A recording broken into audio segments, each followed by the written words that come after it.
Hello, everybody. My name is Israel, and I'm the principal of Teens and Youth, and I'm the principal of YALS, Young Aspiring Leadership Scholars Program, a program that is channeled towards equipping young African graduates in the area of research writing, particularly in the field of leadership. So today we have another cohort for 2024 who will be presenting their research work that the research work they have embarked on over the last few months. Over to you guys. Good day, everybody. My name is Agbonyika Clement, and we will be going ahead with our presentation right now. So the topic for our presentation today is examination of leadership practices, rule adherence, and mental health of student leaders in selected higher institutions in Africa, which is to be presented by members of YASL 2024, the Group 2. The introduction. The role of student leaders in higher institutions across Africa has become more demanding with a growing focus on leadership. This is according to SICTA 2011. Now, when we are talking about the role of leadership, the leadership role in Africa, all of us, the majority of us, if we are very conversant with what is happening globally now, we discover that majority of African countries have started protesting against their government because of one reason or the other. Now the question is, these leaders we are talking about, they are not just, they don't just grow up in a day and become of age and become a leader. No, they started from somewhere, which definitely means that they started from household to the community using higher institution of learning as a case study of the community, where they learned all these leadership skills that they are exhibiting today, which means that if something is wrong up there, why are we looking up? Why are we not looking down? And this is one of the things that actually motivated us to carry on with this research. Just follow me as I proceed with the introduction. So now, I have it that effective leaders can significantly influence institutional goals. Yes, this is what we are saying. We have in Nigeria, as a case study, we have a lot of institutions that are both private, they are the one that are public institutions. The question is that, are they functioning? Are they functioning the way they are supposed to be functioning? That's the question. If they are functioning, what are the factors that is responsible for this functionality? If they are not functioning as expected, what are the factors? And this is what Northhouse 2009 research is telling us, that effective leaders can significantly influence institutional goals. Let's proceed. Student leaders oversee student welfare. They represent student interests, mentor them, and also they also act as the voice of the student. If you look at institution settings, most especially if you are talking about West African countries, we discover that majority of our higher institutions, we have student union body, we have student union government. Those are the people that are the affair of the students. They are more concerned about what is happening to the students. Recently now, as we are speaking in Nigeria now, one of the greatest two of the ancient higher institution of learning in Nigeria now, they are shut down because of one reason or the other. And I'm going to tell us very soon as I proceed.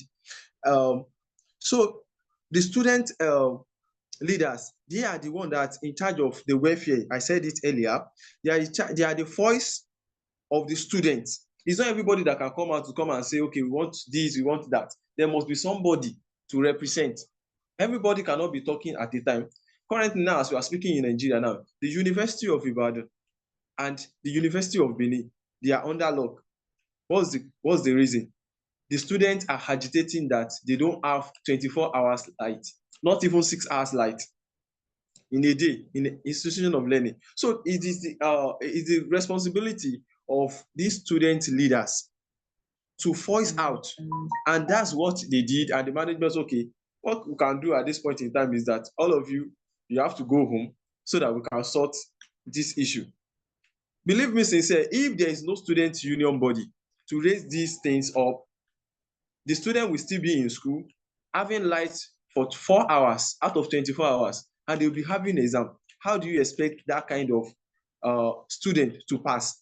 If that kind of student to pass through the kind of teaching stage, a kind of university stage, what do you expect later when it become such a student become of age and holding the position of authority? They will be saying that that's how we also had it during our own days, and there's no big deal that everybody should just move and run with that, which is not supposed to be.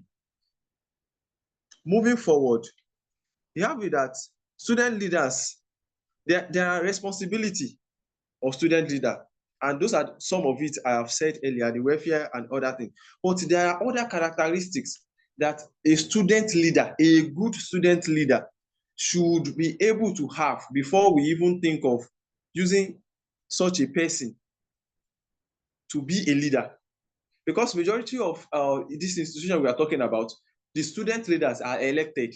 They campaign for this post, the post of the president, the PRO, and the likes. They campaign for all these posts and they are elected. Okay, now, what are the characteristics? What are the things you must have in mind when you want to become, when you want to take up a role of a student leader? And also, some of this role is also similar to what is expected of you to have when you want to take a position of power, either as executive or any aspect of governance in your country. So here we have it that you must be able to balance your academics. You must be able to balance your academics with other aspects, which include uh, sociality. You want to be social with people. You want to be social with your peers so that you'll be able to relate with them, what the problem they are having. But you must have it at the back of your mind that your academics is the number one thing that brought you to that campus. So you have to combine them. You have to combine that. So what we are having that student leaders must balance academic obligations, leadership roles, and personal well-being while adhering to institutional rules, impacting their effectiveness and mental health. There are some people that we see that they take up the role of a leader, and at the end of the day, they fail. What are the reasons for all this kind of occurrence? These are some of the reasons. There are some people that they are not mentally fit to take up a role of a leader, but in the name of, I am popular, I can take it. They go and they fumble. Permit me to use that word. They go to take up the role of a leader, and at the end of the day, things don't go as planned. Because in any position of a leader, any leadership position is going to challenge you. You will, if other people are doing research on a subject matter using 1 or 2 hours, you are going to do your own, spending 5 hours because you are a leader. Because you are a leader. So let me proceed. Now, this study explore the student leader challenges in rule adherence, mental health management, and achieving balance. Stress among student leaders is multifactorial, including academic pressure, family issues, duty, and financial crisis. As I've said earlier, there are a lot of things that you have to combine. For example, now, a person that is put at the verge of affair, let me say a student union president that is having issue with his tuition fee, will not be able to function very well. That you can relate that to be a family problem. Because, or we say is a financial problem on the part of the person, and you don't expect that kind of person to perform excellently when in office, because as he's trying to discharge his duty, he will be also be looking at other part of life that am I not going to get, how I'm going to short my tuition fee. Now that kind of person, if they bring anything that is illegal, let me so to say, that is illegal, let me say somebody just say okay, can you do this for money? The person may not have that mind to remain firm that no, this is not according to rule and regulations of this institution. That's where the issues of examination malpractice among students comes in. You see students writing exam for themselves. Okay, don't worry, I'll go and write this. How much are you going to give me? Because the person is having somebody that's having enough money for himself and to cater for himself, and or maybe to share with one or two of his friends. We don't have that kind of mindset to do that kind of illegal something because of money. So moving forward now, African culture and leadership. Here we've highlighted two perspectives that we are going to be checking. And the first one is pre-colonial African political structure. In Africa generally, we have our own way of life before colonization. We have the way that we do our things.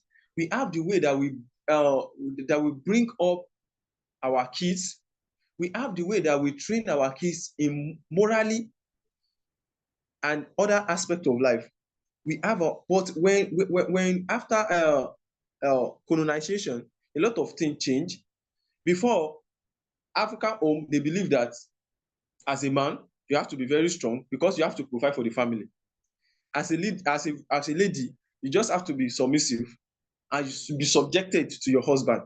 But now that we are having now in this age now, we are having people agitating for equal right between male and female. That means that our orientation is changing from what it used to be to the reality of what we are having today. So that Asadu 2020, he said something. He said pre-colonial African political structure and leadership paradigms were influenced by African culture, yes. Fostering cooperation and community cohesion, that's absolute. So moving forward, we have unofficial route for acquiring knowledge. This is not in form of formal education that somebody is okay, this is the way of life, this is how you do this. When you want to, maybe in school you are taught when you want to access a public office, you knock the door, then you open. These are the things that we learned but there are some things that we are taught by our parents that are not written down. And majority of this thing we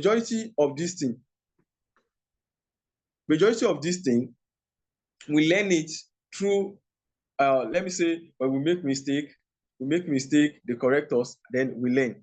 So now I will just move straight to contemporary leadership in African higher education. Modern strategies combined with traditional value shape contemporary leadership. Perfect. There's something that we say that if something is good in our culture, we can bring it into our religion. If something is not good in our culture, we drop it. Because we know that religion is sacred, we don't want to mix them up. But if you see something that is good outside, we bring it home. That's what that is trying to tell us. Then digital leadership programs enhance communication, strategic thinking, decision-making ability. This is the age that we have, all of us have actually found ourselves. Digital leadership programs, like the one we are having now, enhancing future leaders, empowering future leaders on, okay, these are the things you should know, these are the ways to equip yourself, so that when you become the president tomorrow of the nation tomorrow, it's not that you are still going to be having the kind of disaster that we have been experiencing before. Something new must change, and for that something new to come, definitely there must be an input. The good input is what is going to produce the good output, the result that we actually want to see. So at this juncture, I will just hand over to my colleagues to take it up from here.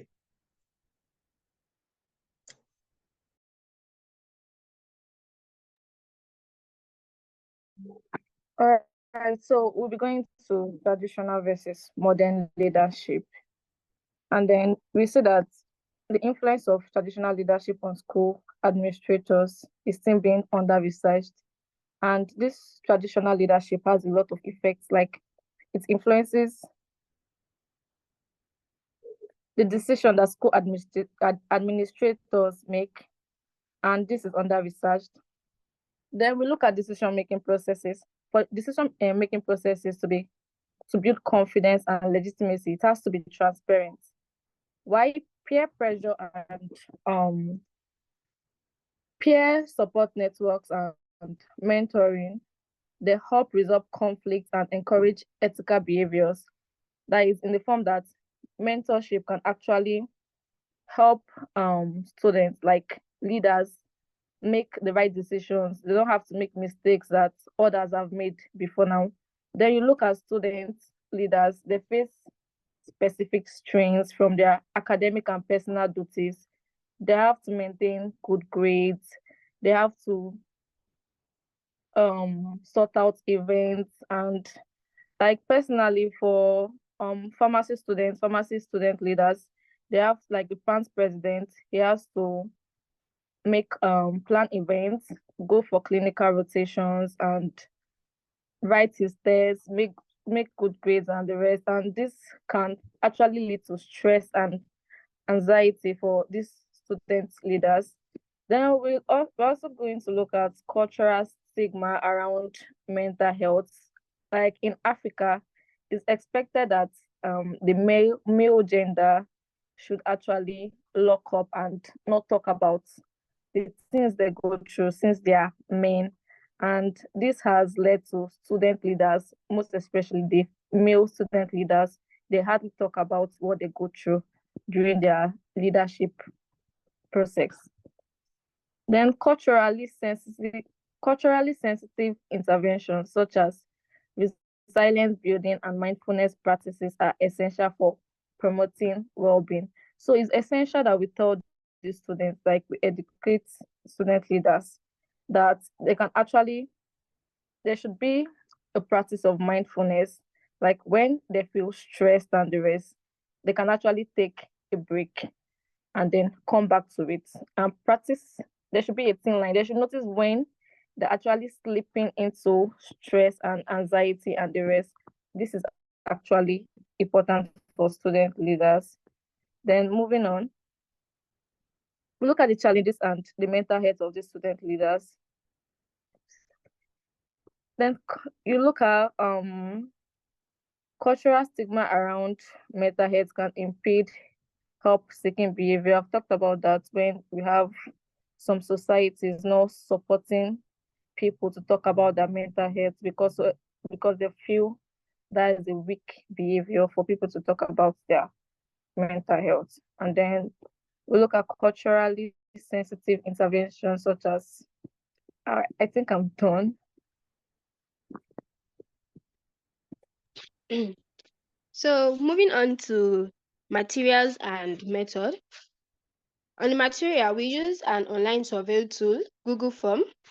The whole survey was conducted using Google Form, which serve as more advantage over traditional paper questionnaires. It is very easy. We all know that online, compared to traditional way, which is handing papers to people to fill it, is quite stressful.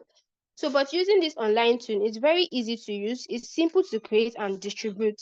Then it's easy to access. Participants can access the survey from any device, so far they have an internet connection. And to crown it up, it is very easy to compile all the data gotten from, like it automatically piles up the responses into Google Sheets for easy analysis.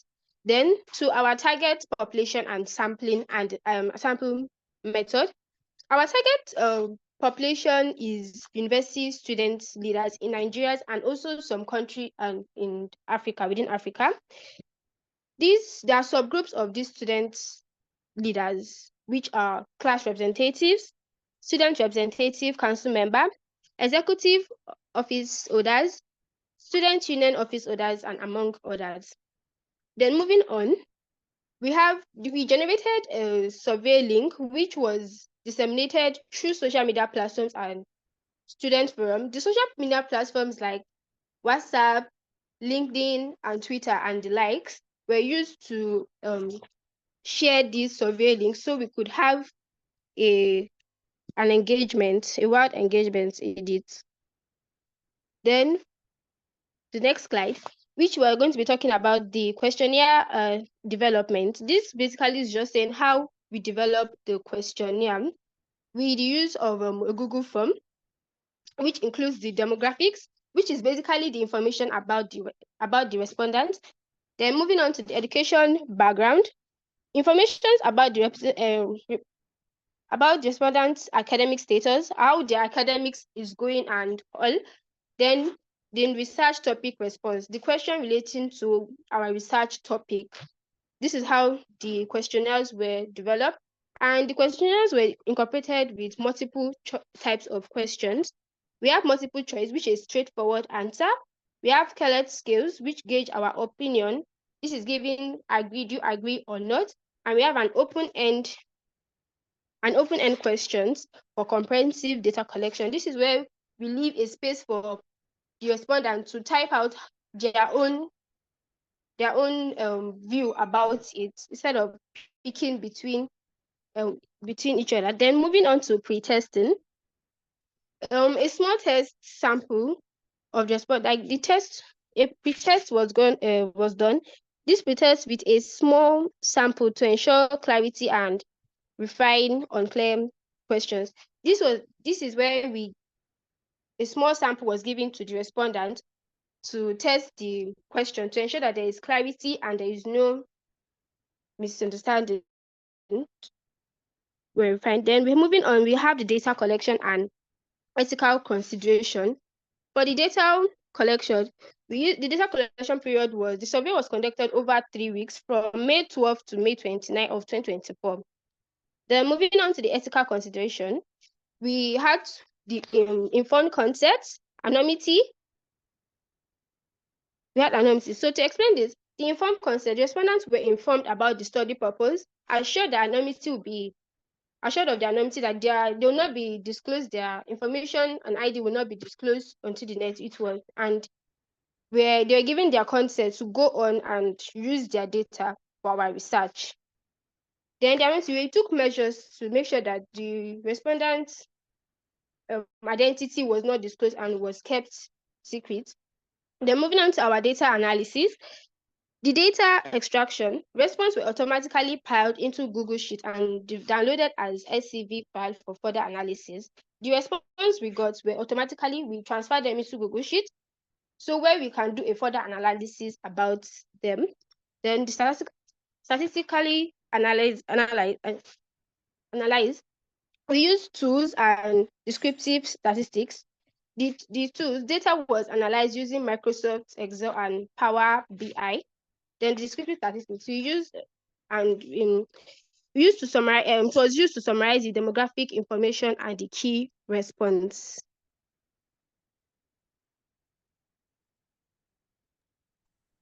Result.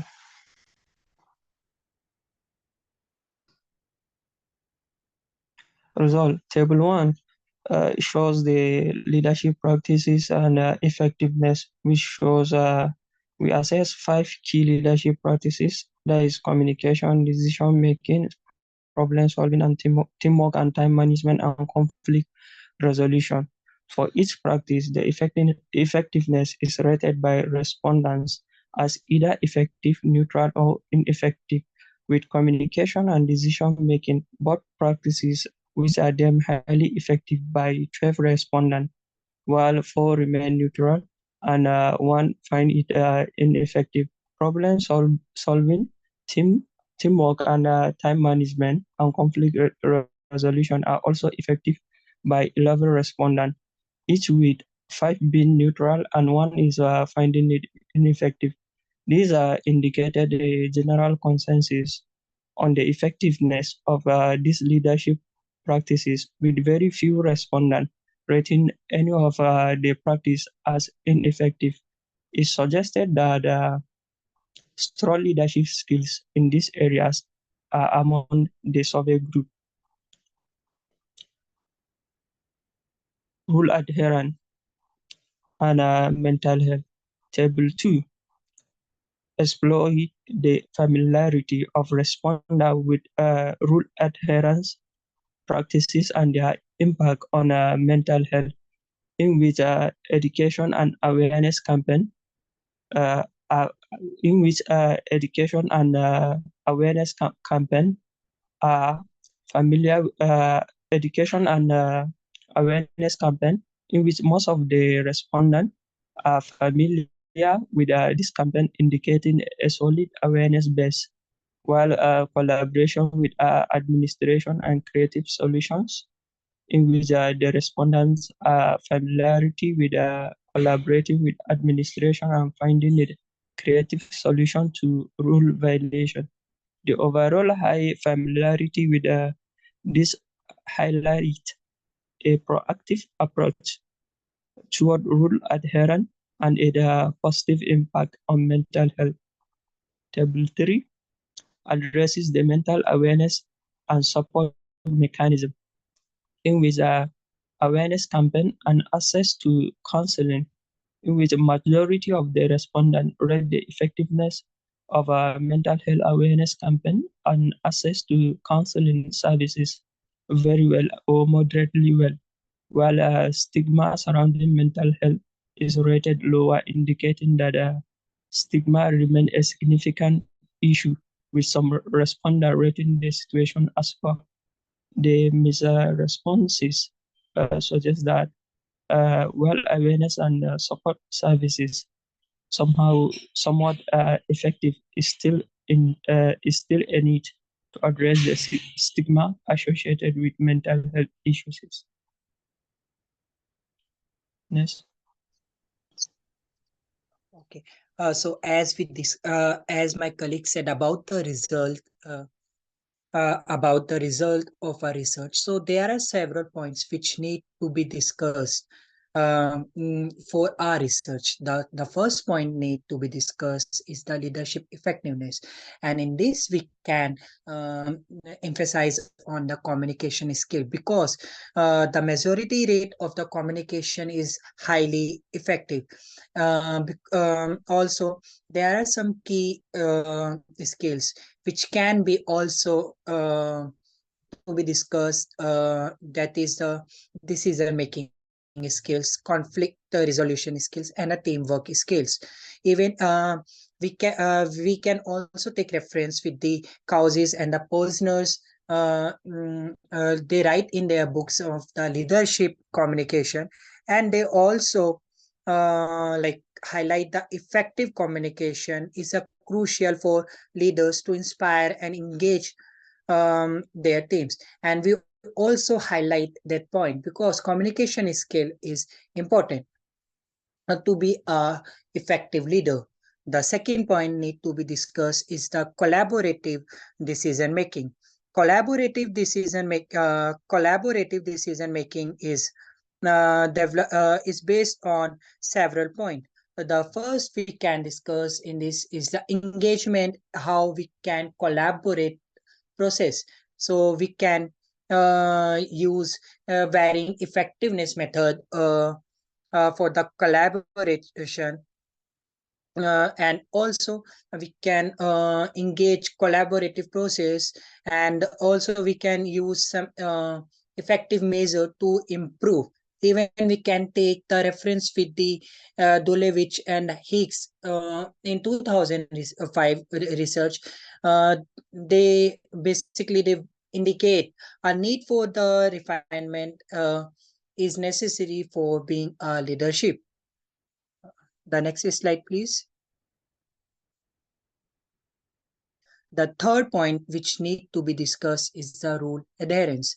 Rule adherence is also necessary to be a great leader because there are significant consequences for rule violations, and we can also cap that point by following different strategies and the enforcement, which are crucial.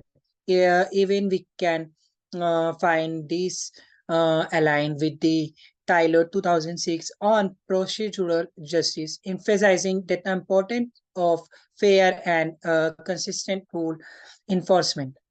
The next, which is quite necessary and to be discussed point for being a leader, is mental health, because lead, leadership is not such an easy task, and for being a leader, there are some impact of leadership roles.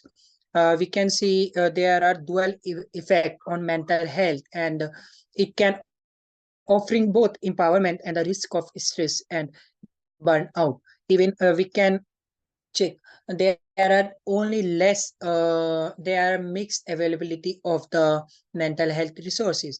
Even in our finding by Gallagher and Eisenberg 2013, they have also a holistic support for holistic support by keys. The next point, the next slide, please. And the last but not least, which is need to be discussed, is the institutional support, because we as a leadership quality and as a great leader, we need a support level, and we need support levels for moderate to higher with the institutional support and from suggestion from team leaders for their improvement. So it is also a high point to discuss. That's all.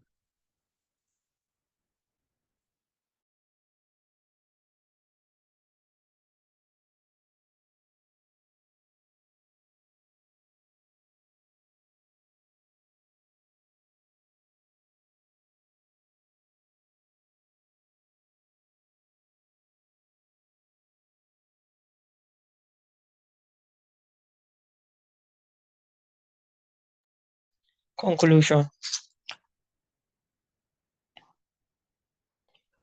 This study provides valuable insight into the leadership practices, rule adherence, and mental health of student leaders in higher institutions in Africa. The key findings are importance of communication, collaborative decision making, and institutional support.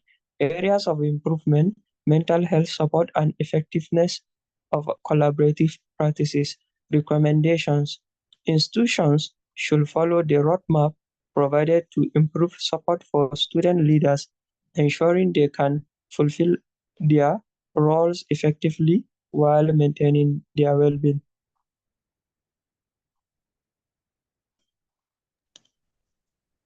All right. I think that's the last slide. So right now, I would end the recording and share comments and perspectives about the research. Yes.